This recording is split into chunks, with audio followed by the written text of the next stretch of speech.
Bismillahirrahmanirrahim. Assalamualaikum warahmatullahi wabarakatuh. Waalaikumsalam warahmatullahi wabarakatuh. Alhamdulillah wa syukran lillah, la haula wa la quwata illa billah. Syahadatan an la ilaha illallah wa syahadatan anna Muhammadar Rasulullah. Amma ba'du. Fa ya ibadallah, usikum wa iyaya bitaqwallah. Wa la tamutunna illa wa antum muslimun. Amma ba'du. Jamaah yang dicintai Allah, bahwa sesuai dengan yang telah ditetapkan, kita berjumpa kembali dalam kajian kitab tafsir Jalalain. Ustadz minta maaf untuk menyampaikannya masih di dalam bahasa Indonesia untuk mengejar kemampuan, ya, bahwa kita sebagai umat generasi pelanjut perjuangan milenial menuju 4.0 yang semestinya sudah 5.0, dan pada masa itu antum seharusnya sudah menggunakan teknologi AI. Seharusnya memang sudah tidak ada lagi yang kita terlambat atau apapun, ya, sehingga kita bisa melanjutkan perjuangan baginda Rasul Muhammad Sallallahu Alaihi Wasallam jauh lebih baik, sehingga dakwah ini bisa dinikmati oleh semua orang, ya, sehingga siapapun mereka yang ingin mengkaji Islam itu bisa menikmatinya dengan maksimal baiknya, ya. Oke, jamaah yang dicintai Allah, bahwa kita hari ini masuk ke ayat yang ketiga. Masih ingat yang ayat pertama? Alif Lam Mim. Allahu a'lamu bi muradihi. Hanya Allah yang mengetahui atas keinginannya. Ini adalah ayatul muqatta'ah, ya. Ini potongan-potongan ayat, huruf yang dipotong-potong, ya. Kemudian ini menjadi sebuah rahasia besar, maka disebut sebagai ayat mutasyabihah.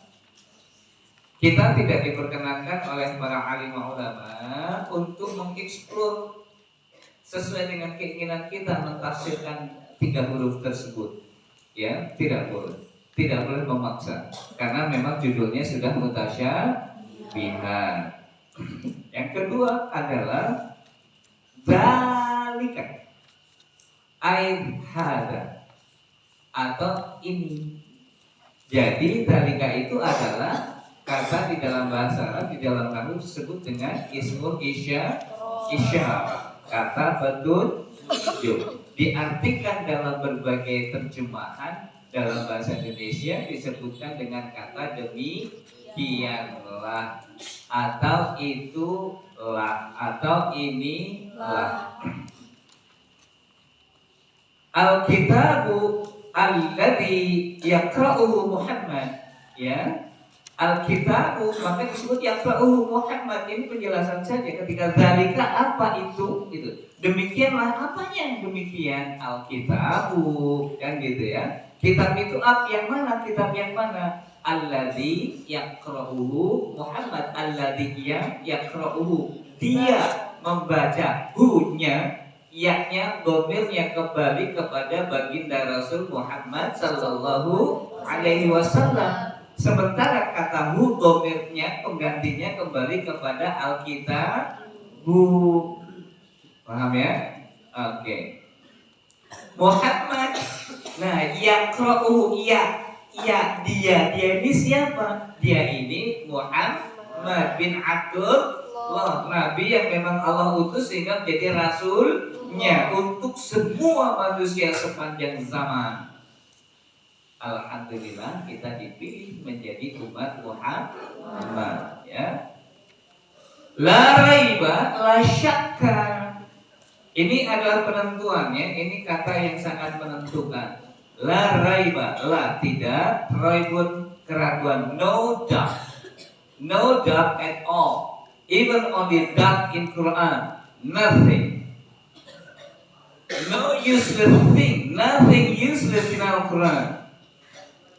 Laisa hunaka raibun wala hunaka khata'un wala hunaka syakkun wala hunaka waswasun.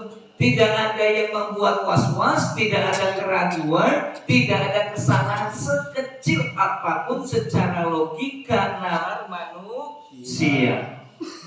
Semuanya benar. Hitungan dalam Al-Quran benar. Sejarah dalam Al-Quran benar. Ilmu kelautan dalam Al-Quran benar. Astronomi Al-Quran benar. Perbintangan atau astronomi, subhanallah. Tentang keudaraan benar. Soal penjagaan bumi dengan tanaman benar. Fabi ayyi ala'i rabbikuma tukadziban. Mana lagi yang bisa kita dustakan wahai manusia? Tidak ada hal yang tidak logis di dalam Al-Quran kecuali ayat-ayat mutasyabihat. Ada alif lam mim, ada nun, ada alif lam ra, subhanallah, ada yasin, ada kaf, ha, ya, ain, sin, qaf. Subhanallah, masya Allah, tabarakallah. Ya, menembus batas logika manusia sehingga kita tidak diberikan kemampuan untuk menembusnya kecuali hanya para kekasih Allah. Adakah yang meragukan di dalam Al-Quran? Tidak. Satu titik pun. Fihi, di dalamnya, annahu min 'indillahi wa jumlatun nabi khabarun mubtada'uhu dzalika wal isyaratu bihi. Ini menunjukkan fihi di dalam kata tafsir fihi, kata fihi ini agak panjang ya, ditulis oleh Imam As-Suyuti wal Mahalli, ditulis di situ annahu min 'indillah. Fihi, apa yang di dalamnya, annahu sesungguhnya, min dari, indi sisi, lah Allah ismutah. Jadi apapun yang ada di dalam Al-Quran 100.000 juta miliar tak terhinggung, tak terhitung, itu semua hakon demi Allah, hanya Allah yang tahu. Hanya Allah yang menciptakannya, bukan baginda Rasul Muhammad sallallahu alaihi wasallam. Bukan logika manusia. Enak sekali mas tidurnya di belakang pojok, gak nulis, tangannya dipakai. Bisa dipahami ini ya? Berarti Nabi Muhammad tidak meng-create apapun di dalam isi konten Al-Quran. Semua asli pakai source dari Allah. Ya. Wa jumlah an-nafi, jumlah itu kata. Ya, kalau kalimat dan kalimatun dalam bahasa Arab disebut dengan jumlah bahasa Indonesia. Bolak-balik. Kalau jumlah menjadi kata. Kalimatun subhanallah, nafi peniadaan, penghilangan. Contoh lam alif nafi, kata la ilaha illallah. Lam alif yang pertama itu adalah kalimat atau kata nafi, peniadaan Tuhan kecuali hanya Allah. Maka la raiba, la ini adalah menunjukkan ketiadaan keraguan. No doubt, no doubt, no exception at all. For everything, what is stated in Quran, everything is more than correct. Bisa dipahami ya? More than correct, lebih daripada benar. Ya. Kemudian khobar kata la raiba, ternyata di dalam ayat ini menurut ulama tafsir disebut sebagai khobar. Khobar itu apa? Khobar itu apa? Khobar itu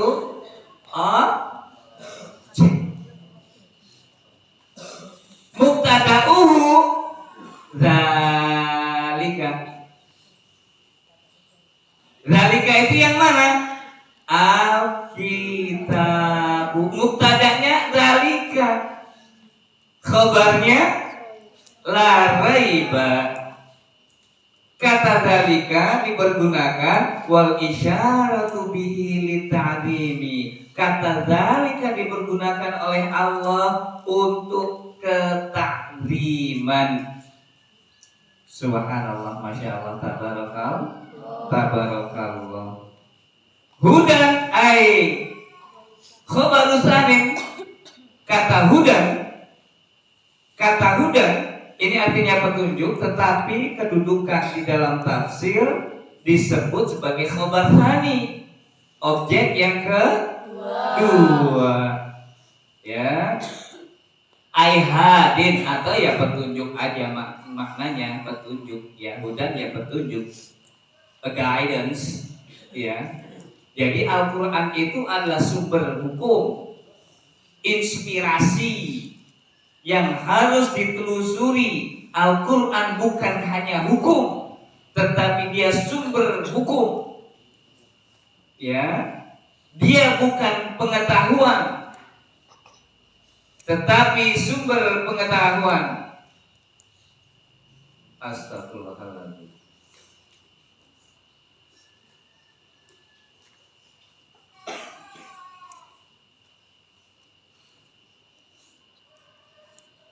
Kita lanjutkan lil muttaqina. Nah, ini adalah yang harus kita pahami dengan benar-benar baik pahamnya ya. As-shairina ila taqwa, yang memperjalankan orang menuju ke takwa.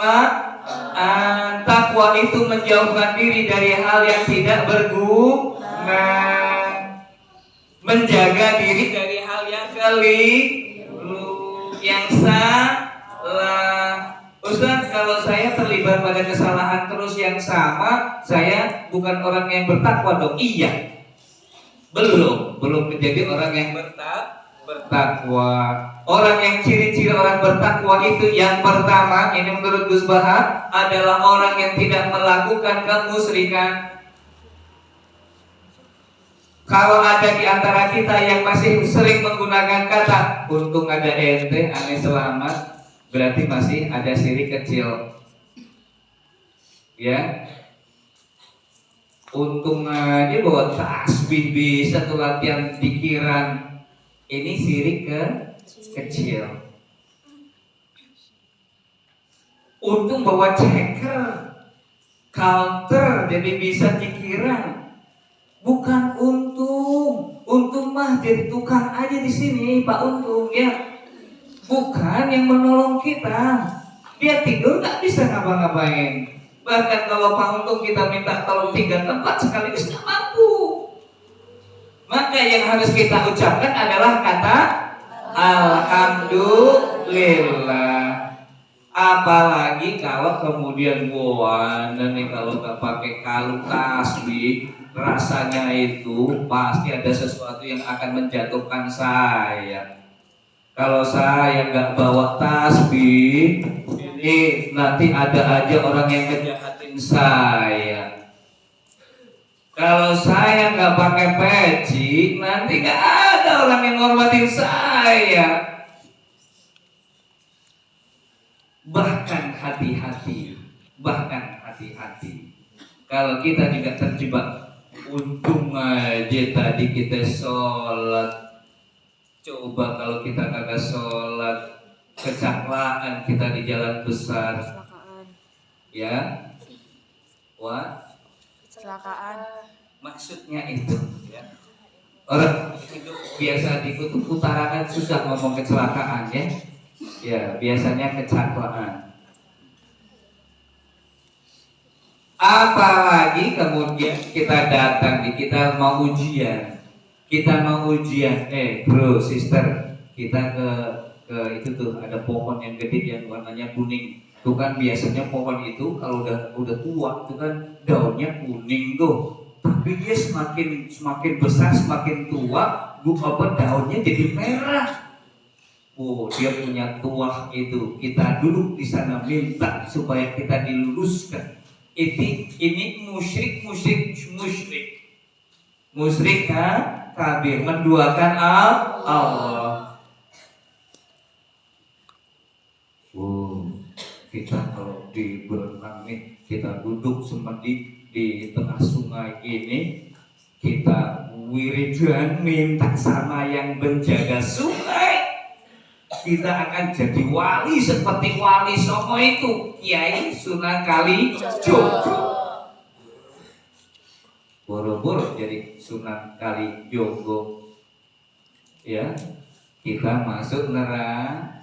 Nah, ini mutakin yang pertama, menjauhkan diri dari kemusyrikan. Mutakin yang kedua adalah orang yang tidak melakukan dosa besar walaupun ditawarkan.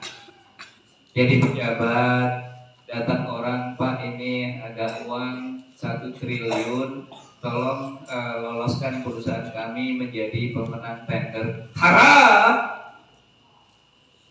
Ya, ini big sin, dosa besar. Saya tidak berzina, Ustaz. Iya. Alhamdulillah, ini tanda-tanda orang bertakwa. Kemudian yang ketiga yang lebih hebat lagi, orang bertakwa itu ciri-cirinya adalah tidak melakukan dosa kecil apalagi dosa besar, tidak melakukan kemusyrikan walaupun kecil, dan meninggalkan hal-hal yang tidak bermanfaat. Contoh, ketika datang taklim ngaji, tidur. Ketika datang ke sekolah tidak pakai seragam. Ketika mau kumpul sama orang, pertemuan besar, sibuk ngobrol sendiri. Ini bukan orang mutakin. Orang mutakin dalam event apapun berkumpulan, duduk tenang, manis, serahkan hati kepada Allah untuk mohon diberikan pemahaman dan hikmah atas pertemuan yang sedang dijalankan. Iya. Oke.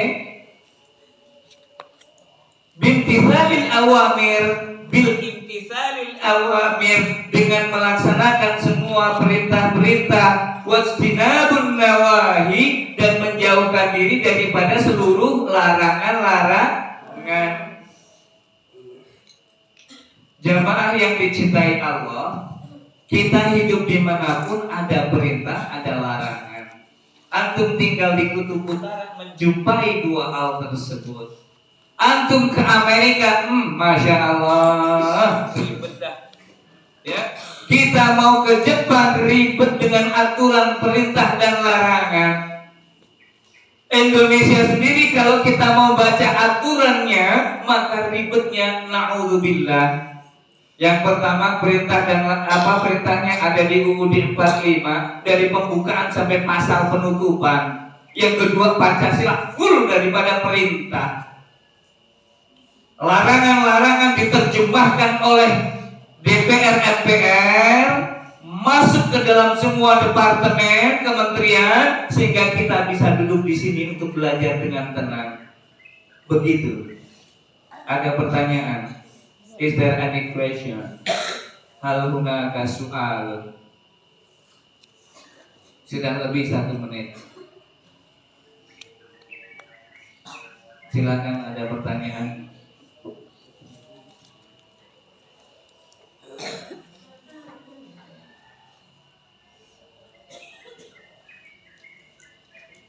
One question, please. Ya. Apa hukumnya berbohong demi kebaikan? Ya itu sudah berapa kali ditanyakan, tetapi it's okay. Berbohong untuk kebaikan, kebaikan yang semacam apakah? Bisa dicontohkan? Kebaikan untuk membuat hati orang itu senang. Sejauh mana kepentingannya? Apakah dia hanya untuk bahagia saja, atau bahagia yang bisa membawa kita kepada Allah?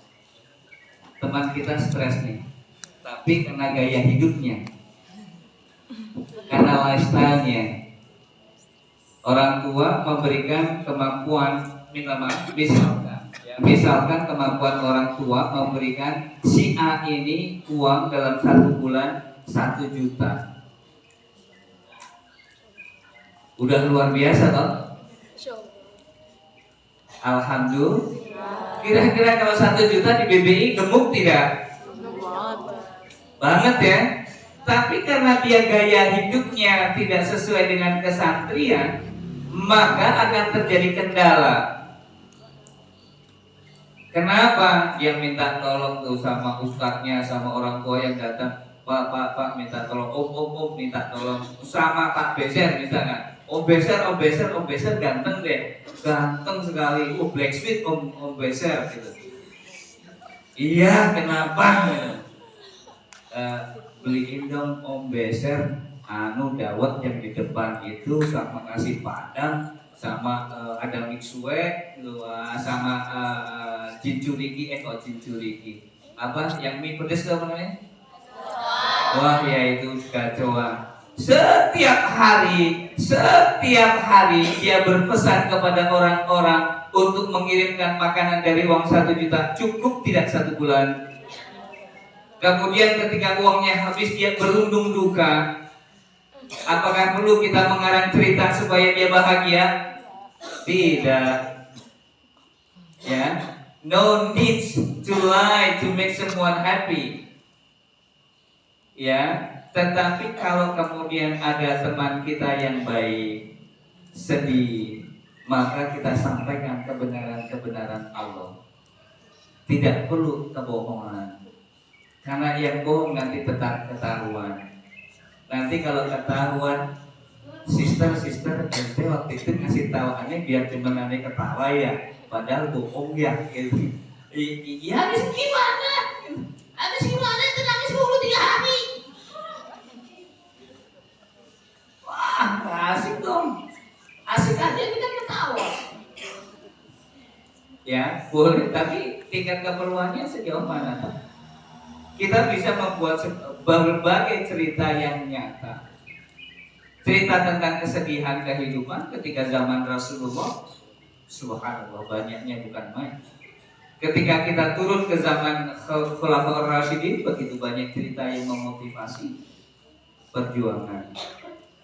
Kemudian zaman-zaman tentang fikih, para imam mazhab, subhanallah. Imam hadis, subhanallah, begitu banyak cerita yang motivatif. Nah, tinggal kita bisa membaca kitab-kitab itu atau belum. Kalau belum, perpustakaan ada buku-buku bagus. Silahkan Anda masuk ke perpustakaan untuk membaca kisah-kisah inspiratif dan motivatif, dan itu legend, dan itu faktual, dan itu nyata, tidak kira-kira. Ustaz habis ceritanya Ustaz. Yus kira-kira nggak apa-apa, makful. Namanya untuk niat. Nggak ada bahan. Tapi biar dia semangat, dikit bohongnya nggak apa-apa. Tapi habis itu ya Allah, tadi ada berbohong ya Allah, ampun. Baik ya, begitu yang bisa kita sampaikan. Waktunya sudah lebih 6 menit. Terima kasih atas atensinya. Tolong kita santri tidak perlu menjadi generasi muda bangsa Indonesia yang terlambat atas segala sesuatu hal yang tidak perlu. Ingat, mutakin salah satu ciri yang terbaiknya adalah meninggalkan hal yang tidak perlu. Throwing away the useless thing, how small it is, even how small it is. Terima kasih. Naftati bihamdalah wa kafaratul majlis.